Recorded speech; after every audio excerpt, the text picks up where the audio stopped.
অবশ্যই মুসলমান হলে ভিডিওটা ফুল দেখার চেষ্টা করবেন। আমার প্রিয় নবীজির বড় স্ত্রী মা খাদিজাতুল কুবরা আমার রসুলকে বলে, ইয়া রাসূলুল্লাহ, আমি মারা যাওয়ার পর 3টা জিনিস আপনাকে করতে হবে, কারণ আমি খাদিজাতুল কুবরা আপনাকে জীবন জৈবন সহ, শুধু তাই না, আমার দন বাড়ি দৌলত আমি ফেলে রেখে আপনার প্রেমে মুগ্ধ হয়েছি, আপনাকে জীবন সঙ্গী করেছি ইয়া রাসূলুল্লাহ। আমি মরার পর আপনাকে 3টা শর্ত পূরণ করতে হবে। প্রথম শর্ত হচ্ছে আমি মারা যাওয়ার পর আপনার জামা মুবারক দিয়ে আমার কাফন দিতে হবে। দ্বিতীয়ত হচ্ছে আমি মারা যাওয়ার পর আমার যে কবরটা কোরানো হবে সে কবরে আপনি রসুল শুইতে হবে।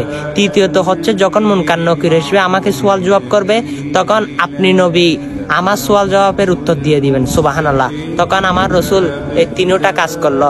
মা খাদিজাতুল কুবরার কবরের পাশে চলে আসলো, এসে বসে আছে, দেখে জিব্রাইল আমিন হঠাৎ নাজিল, ইয়া রাসূলুল্লাহ, আমি জানি আপনি কেন বসেছেন, আল্লাহর দরবার থেকে আমি এসেছি, আপনি খাদিজাতুল কুবরা 3টা প্রশ্নের উত্তর দিতে চান? ইয়া রাসূলুল্লাহ, আপনার খাদিজাতুল কুবরার আপনার জীবন সঙ্গীর 3টা প্রশ্নের জবাব স্বয়ং আল্লাহ রাব্বুল আলামিন দিয়ে দিয়েছেন। সুবহানাল্লাহ, সুবহানাল্লাহ। অবশ্যই এই কাহিনীগুলো আপনাদেরকে যদি পাঠাতে বলি আপনারা নারাম বাহানা খুঁজেন। আরে ভাই, দুনিয়ায় থাকাই যা করেন সবগুলোর জন্য কঠিন হাসরের দিনের জন্য যথেষ্ট হবে।